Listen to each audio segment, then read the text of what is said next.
refondation d'un État qui assure ses responsabilités régaliennes, fondées sur la loi et qui assure la sécurité de tous. Mesdames et messieurs, je vous remercie. Nous sommes à Nairobi et c'est vendredi 15 décembre 2023.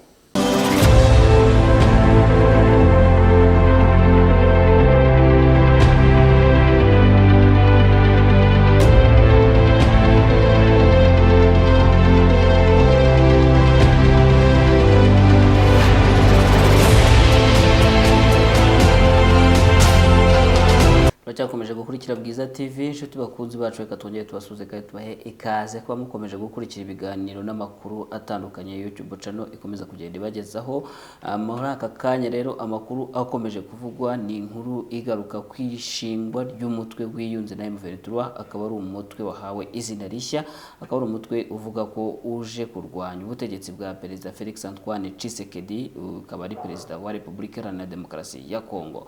Amakuru akomeje gucaracara hirya no hino ku isi, haravuga ko muri Repubulika Iharanira Demokarasi ya Kongo havutse umutwe mushya, umutwe wiswe Alliance Fleuve Congo cyangwa se AFC mu magambo ahinnye. Akaba ari umutwe wavuze ko uje kugira ngo ushyire ibintu ku murongo nk'uko mumaze kubyumva muri iri jambo ribanje. Akaba ari ijambo ryavuzwe na Colonel Nanga ubwo hashingwaga uyu mutwe. Uyu Colonel Nanga ngira ngo kuba muzi yahoze ari umuperezida wa Seni muri Repubulika Iharanira Demokarasi ya Kongo, ariko nyuma aza kwegura kuri uwo mwanya ndetse atangira kutavuga rumwe n'ubutegetsi bwa Perezida Felix Antoine Tshisekedi, nubwo mu matora yabanje yari umwe mu bari bashyigikiye ko Perezida Felix Antoine Tshisekedi yaba ari we utorerwa kuyobora kiriya gihugu.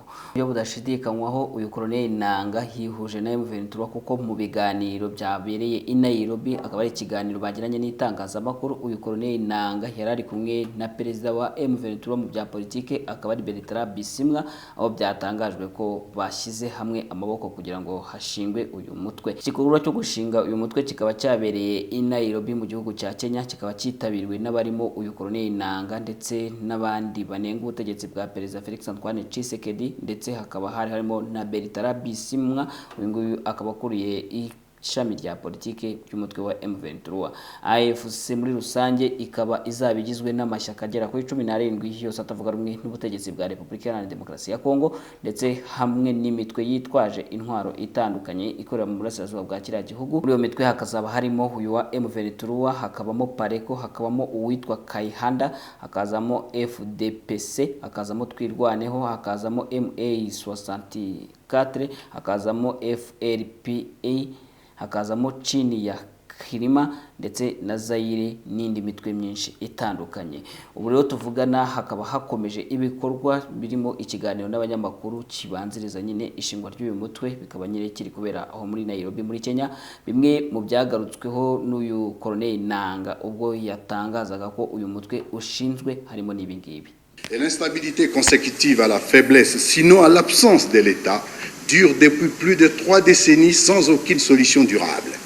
Considérant les déficits de gouvernance des institutions nationales et leur incapacité à restaurer l'autorité de l'État sur l'ensemble du territoire national et rassurer nos populations, entendu qu'il est malheureusement établi que le régime actuel de Kinshasa a instauré plutôt un mode de gouvernance des antivaleurs telles que la corruption, le détournement des deniers publics, la spoliation des biens publics et privés, le tribalisme, la discrimination, les mensonges, la chasse à l'homme, l'instrumentalisation des institutions de la justice et des services d'État, la manipulation tribalisée de la justice, les arrestations arbitraires, les assassinats, les crimes économiques, la glottophobie et l'exclusion ainsi que la division et l'appauvrissement de la population.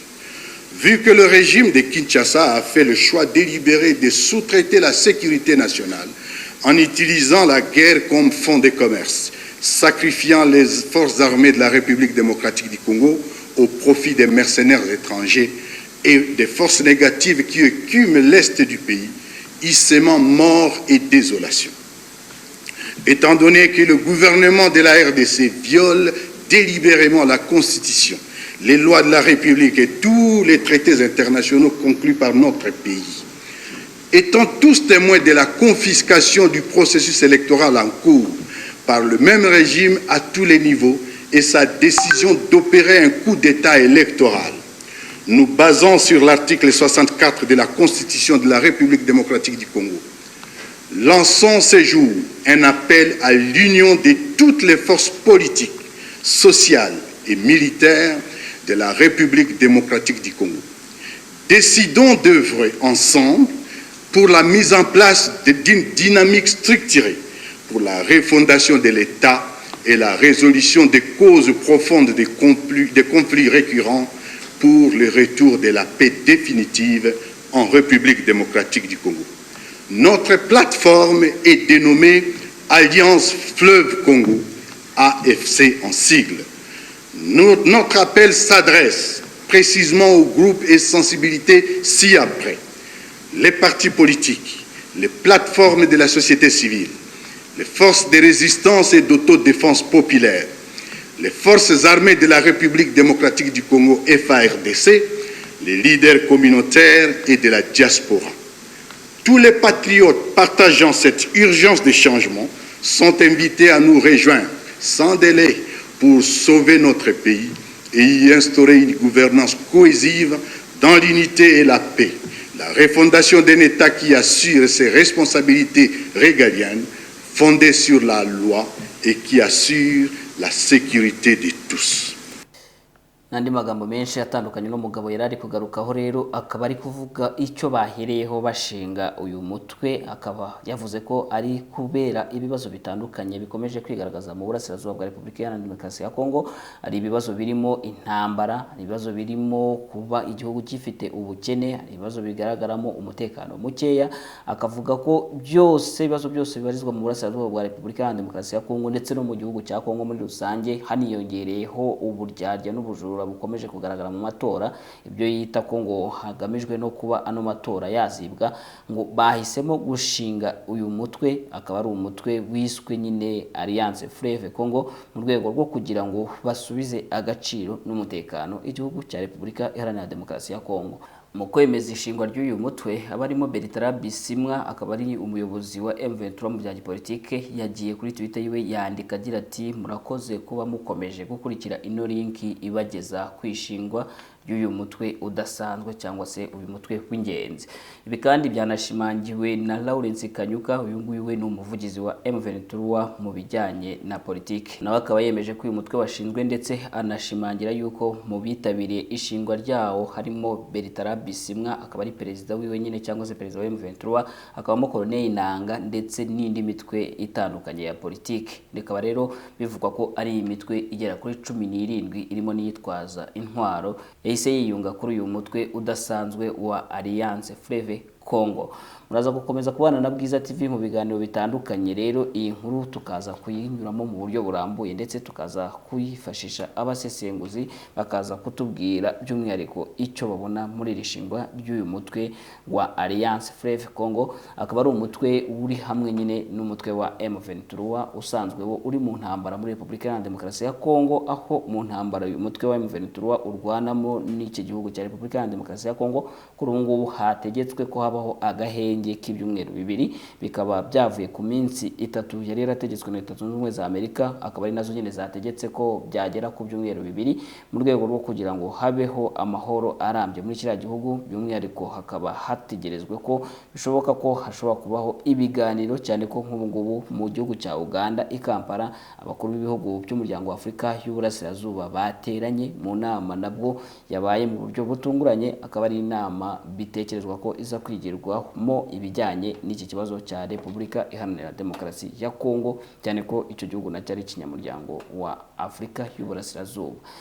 Mu yandi makuru reka tubabwire yuko guverineri wa Kivu y'Amajyaruguru akaba ari General Peter Chirimwami Nkuba yemeza ko ngo iyi ntara yakiriye neza ishyirwaho ry'agahenge kagamije gutuma amatora agenda neza. Akavuga yuko ariko ngo no mu busanzwe bo bari barakoze imyiteguro myiza kuko ngo nabiyamamarije muri ako gace kwiyamamaza kwabo kwagenze neza muri rusange. Mu yandi makuru kandi reka nababwire yuko ingabo za Uganda zari ziri mu butumwa bwa EAC muri Repubulika ya Demokarasi ya Kongo zose zamaze gushira muri icyo gihugu. Ni ingabo za Uganda rero zari ziri mu butumwa bw'amahoro bw'umuryango wa Afurika y'Uburasirazuba cyangwa se EACRAF, zikaba zari zaragiye muri Repubulika ya Demokarasi ya Kongo kubungabunga amahoro mu gihe hitegurwaga ko habaho ibiganiro hagati y'umutwe wa M23 ndetse n'ingabo za Repubulika Iharanira Demokarasi ya Kongo. Amakuru rero yagiye hagaragara kuri uyu wa 15 z'ukwezi kwa 12 yemeza ko ingabo za Uganda zamaze zose kwerekeza mu gihugu cyabo cya Uganda nyuma y'uko buriya butumwa bwashyizweho iherezo butagize icyo bugeraho. Ingabo za Uganda rero zari ziri muri EACRAF zari zaroherejwe mu duce twa Mabenga, agace ka Cengerero, Kiwanja ndetse na Bunagana muri teritwari ya Rucuru muri Kivu y'Amajyaruguru, nkuko byatangajwe na komanda w'ingabo za Uganda muri ubu butumwa akaba ari Colonel Waraka Heroba yatangaje yuko ingabo zose hamwe n'ibikoresho by'igihugu byasohotse ku butaka bwa Repubulika Iharanira Demokarasi ya Kongo ku wa 14 z'ukwezi kwa 12 2023. Akaba yavuze ko ngo ingabo zose zakoranye cyane n'ingabo z'igihugu cya Repubulika Iharanira Demokarasi ya Kongo n'abaturage baho, kandi anagaragaza ko bicuza kuba EACRAF yavuye muri kariya gace. Yashimangiye kandi ko gahunda yo kwambura intwaro, gusubiza mu buzima busanzwe no kugarura ituze mu baturage yari itaratangira nk'iciciro gikomeye cy'ubutumwa bwa EACRAF cyari kuzatuma imirwano ihagarara muri Repubulika Iharanira Demokarasi ya Kongo.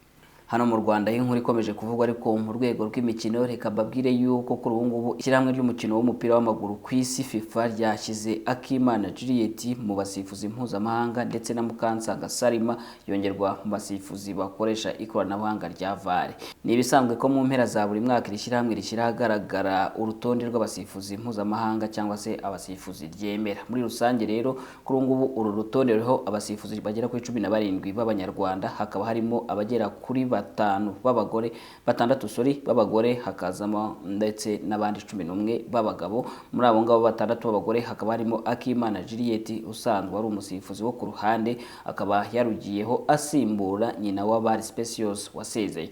Mukansanga Salima we akaba yari amaze iminsi yitoza gukoresha iri koranabuhanga rya VAR, akaba yaritoreje muri Maroc ndetse no muri Afurika y'Epfo. Kuri ubu rero akaba yashyizwe kuri uru rutonde nk'umusifuzi mpuzamahanga ukoresha iri koranabuhanga rya VAR, ariko bikaniyongeraho ko asanzwe nyine ari n'umusifuzi wo hagati.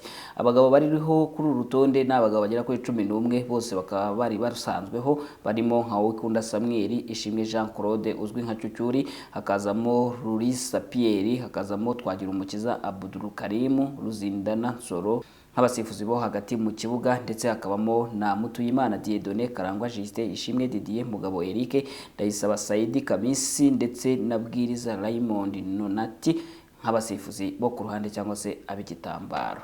Nshuti bakunzi ba Bwiza TV, reka mbashimire ko tubanye muri ano makuru, ariko mbararikire gukomeza gukurikira ibiganiro n'amakuru atandukanye Bwiza TV dukomeza kugenda tubagezaho.